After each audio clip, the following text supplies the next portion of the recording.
So let's take a given question. The question says consider all possibilities L R C are non-zero. So column 1 में A part given है in LR series AC circuit. Option second part given है in RC series AC circuit. C part में given है in LCR series AC circuit. Consider all possibilities.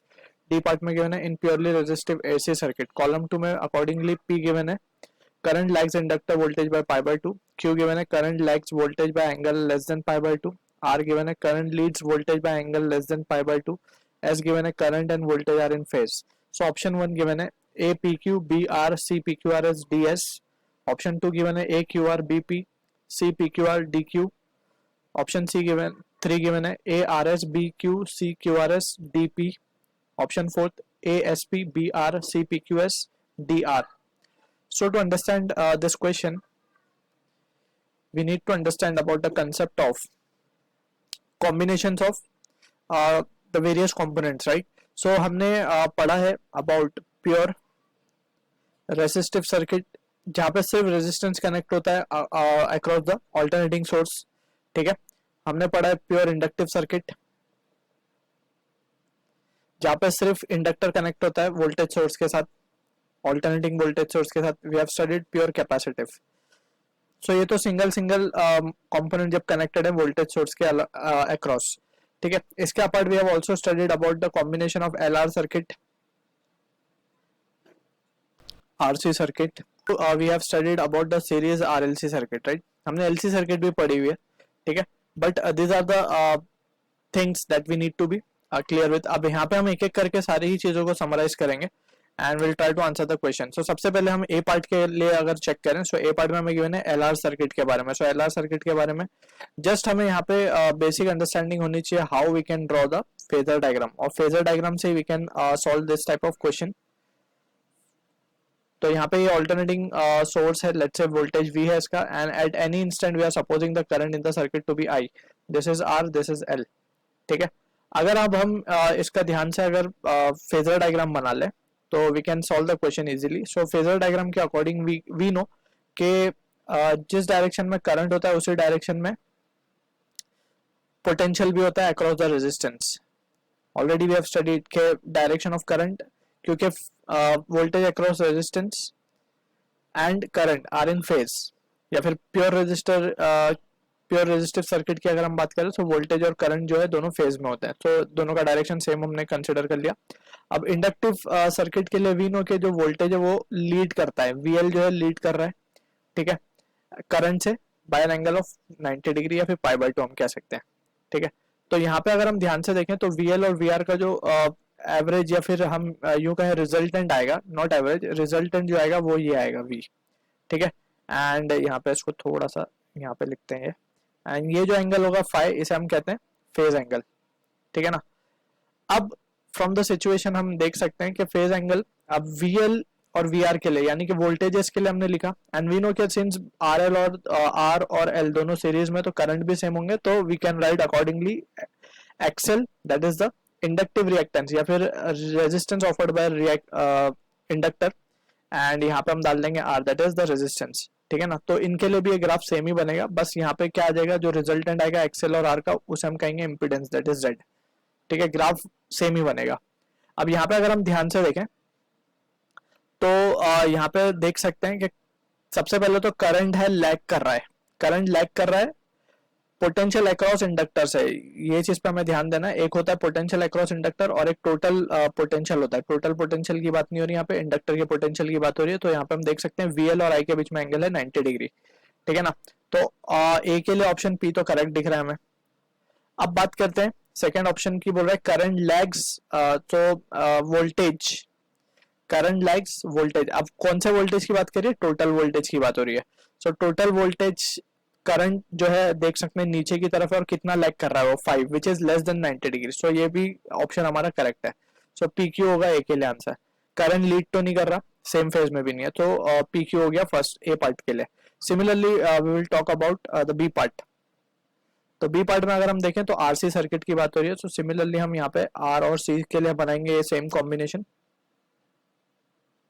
ये we है, इसके across we are मान लेते हैं, ये रेजिस्टेंस है, ये कैपेसिटेंस है, इसके अक्रॉस जो रेजिस्टेंस है वो है वी आर, इसके अक्रॉस जो है वो है वी सी, ठीक है। At any instant we are supposing the current to be I.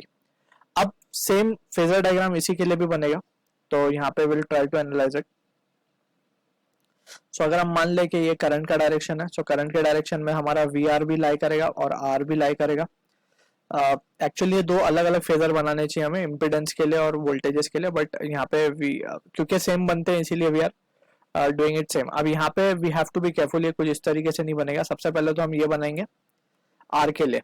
अब सी के लिए अगर हम बात करें तो सी में हमें पता है करंट लीड करता है, तो वोल्टेज का जो ग्राफ बनेगा वो नीचे की तरफ बनेगा, that is voltage across capacitor VC नीचे आएगा और ये हो जाएगा एक्सी, ठीक है ना। और दोनों के बीच का एंगल अगेन होता है 90 डिग्री। सो हम देख सकते हैं कि दोनों का जो रिजल्टेंट होगा वो कुछ इस तरीके से आएगा, ठीक है। तो रिजल्टेंट और ये बनेगा हमारा फेज एंगल फाई। तो यहाँ पे अगर हम ध्यान से देखें तो वोल्टेज, अब current leads voltage bye an angle less than 90 degree, ये वोल्टेज है, टोटल वोल्टेज की बात हो रही है, तो ये बात सच है, ठीक है।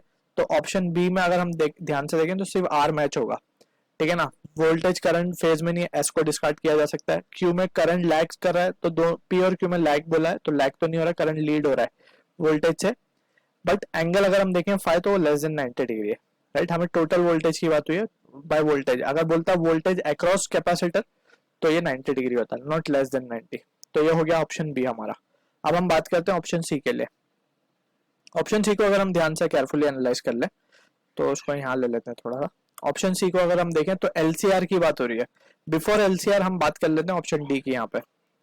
सो ऑप्शन डी में अगर हम देख लें तो no let's better we will take it on the next page. तो सी की पहले बात कर लेते हैं हम, LCR series AC circuit, right. So LCR की बात हो रही है। सो एल सी आर, ये हमारा रेजिस्टेंस, ये हमारा कैपेसिटेंस, ये हमारा इंडक्टेंस, एंड तीनों ही सीरीज में कनेक्टेड है across N alternating source. So same process हम यहाँ भी करेंगे, बस यहाँ पे फेजर डायग्राम थोड़ा सा अलग बनेगा, वो हम ध्यान से देख लेते हैं। तो सबसे पहले तो हम बात करेंगे करंट की। तो करंट की डायरेक्शन अगर मैंने मान ली ये है तो voltage across resistance will be ये, एंड हमें पता है इंडक्टर में वोल्टेज लीड करेगा तो हम इसे ऊपर शो कर देंगे वी एल, वी सी नीचे की तरफ शो कर देंगे। बस जस्ट हम कंबाइन कर रहे हैं जो पीछे हमने ड्रॉ किया है, ठीक है ना। और ये 90, ये 90, सारी पॉसिबिलिटीज लेने को कहा गया है, so we will take all the possibilities and check, ठीक है। तो ये केस बन गया। अब अगर हम मान ले इन दिस सिचुएशन, अगर हम मान ले कि वी एल, अब यहाँ पे सेम चीज होगी, एक्सएल भी आ जाएगा यहाँ पे, यहाँ आ जाएगा एक्सी, सेम ग्राफ बनेगा इसके लिए भी, ये आ जाएगा हमारा आर। अगर हम मान ले कि वी एल और वी सी बराबर है तो ये दोनों के आपस में कैंसल आउट कर देंगे और circuit will be purely resistive. ये कंडीशन को हम कहते हैं रेजोनेंस कंडीशन। और रेजोनेंस कंडीशन में सर्किट कैसे बिहेव करती है, प्योर रेसिस्टिव। और अगर प्योर रेसिस्टिव सर्किट हो गई तो हमने देखा है कि current and voltage will be in phase, जैसे हम यहाँ पे बार बार बनाते हैं, आई और V R will be in phase, यानी कि सेम फेज में होंगे।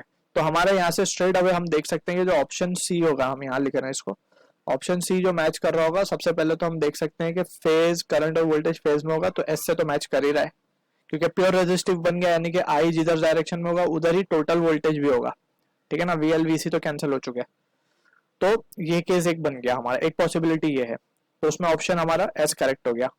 अब हम दूसरी पॉसिबिलिटीज ये कंसिडर कर लेते हैं कि ये हो गई फर्स्ट पॉसिबिलिटी हमारी। अब सेकंड पॉसिबिलिटी हम यहाँ देखते हैं कि अगर एक्सएल या फिर हम मान ले कि वीएल, ठीक है ना, that doesn't effect much, VL is greater than VC.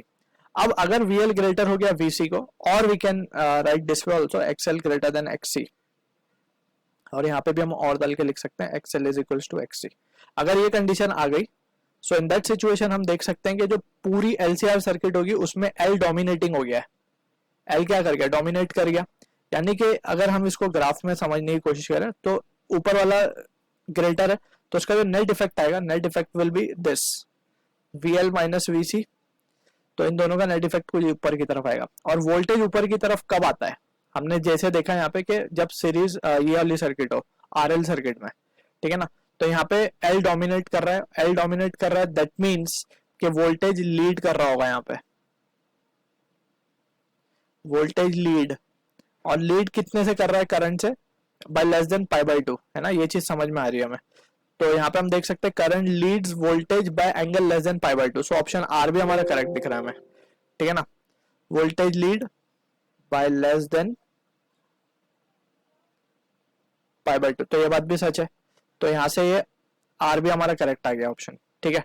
अब हम बात कर लेते हैं अगर दूसरा केस पॉसिबिलिटी हो गई तो दूसरी पॉसिबिलिटी क्या हो सकती है, दूसरी पॉसिबिलिटी ये हो सकती है कि थर्ड पॉसिबिलिटी हम यहाँ लिख लेते हैं, VC ग्रेटर हो जाए VL के, और we can write XC greater than XL हो जाए, है ना, ऐसा भी हो सकता है। तो जो नेट इफेक्ट आएगा वो कहाँ आएगा, नीचे की तरफ आएगा, नीचे की तरफ आएगा, तो सर्किट का फेजर जो रिजल्टेंट वोल्टेज आएगा वो इस तरफ आएगा, ऑलराइट, ये हो जाएगा VC minus of VL, clear है। तो ये कैपेसिटिव की तरह बिहेव करने लगेगा। अब कैपेसिटिव में हमें क्या पता है, करंट लीड करेगा, और ये एंगल से कितना एंगल से, less than 90 degree, current lead voltage lead by less then 9 pi by 2 second case में था, current lead voltage bye less than pi by 2, तो ऐसा कुछ ऑप्शन है। करंट लीड वाला तो ऑप्शन आ गया हमारा, यहाँ पे करंट लैग वाला था, सॉरी ये जो ऑप्शन था ना हमारा, ये क्यू के लिए मैच हो रहा होगा, we made a small mistake हो गया, तो क्योंकि वोल्टेज लीड कर रहा है करंट को, ठीक है ना, तो करंट लैग कर रहा है बेसिकली, यहाँ पे हम उसको इस तरीके से भी लिख सकते हैं, current lags by less than pi by 2, ठीक है ना, तो ये क्यू से मैच कर रहा है। अब थर्ड वाले केस में हम देख सकते हैं current lead voltage bye less than pi by 2, तो ये आर से भी मैच कर रहा है हमारा, ठीक है, करंट लीड वोल्टेज ये आर वाला पार्ट है। अब हम देखते हैं कि और कोई पॉसिबिलिटीज है क्या, और कोई पॉसिबिलिटीज में current lags inductor, current lags inductor voltage by pi by 2, तो ये हमें चेक करना है। इसके लिए हमारे पास कंडीशन क्या बन सकती है, current lags inductor voltage by pi by 2, इसके लिए तो वैसे भी सारी कंडीशंस के अपार्ट भी अगर हम देखें तो वोल्टेज ऊपर की तरफ है, वोल्टेज अक्रॉस इंडक्टर बोला गया है, ठीक है ना, वोल्टेज अक्रॉस इंडक्टर यानी कि ये VL की बात हुई है यहाँ पे। तो अगर हम देखें इसको केयरफुली एनालाइज करें तो P ऑप्शन भी हमारा करेक्ट होगा, क्योंकि हम देख सकते हैं कि VL जो है करंट से क्या कर रहा है, पाई बाय 2 से लीड कर रहा है, राइट, या फिर करंट लैग कर रहा है, या हम कहें कि वोल्टेज लीड कर रहा है। तो ऑप्शन में क्या बोला गया, current lags inductor voltage by pi by 2, तो दैट इज ट्रू, ठीक है ना, करंट पीछे की तरफ है और इंडक्टर आगे की तरफ है पाई बाय 2 से या फिर 90 डिग्री से, तो सी के लिए PQRS। सो अब हमने 3 केसेस चेक कर लिए ABC, तो हमारे को ऑप्शन दिख रहा है 1 करेक्ट होता हुआ। फाइनली हम DB चेक कर लेते हैं। प्योर रेजिस्टिव में बोला गया current and voltage are in phase, जैसे हमने यहाँ पे डिस्कस किया ये वाला केस, फर्स्ट वाला केस, इसमें हमने क्या देखा कि फॉर प्योर रेजिस्टिव में क्या होता है, current voltage will be in phase. So from here we can say कि ऑप्शन डी के लिए जो है हमारा S करेक्ट है, तो we can write it over here for D. Pure resistive बोला है तो सिर्फ रेजिस्टेंस कनेक्ट होगा, and for pure resistance we know के जो VR होगा उसी के डायरेक्शन में कौन होगा, करंट होगा, बस यही केस है, तो दोनों will be in same phase. So option 1 हमारा करेक्ट आंसर है for this question. I hope you understood the solution. All the best.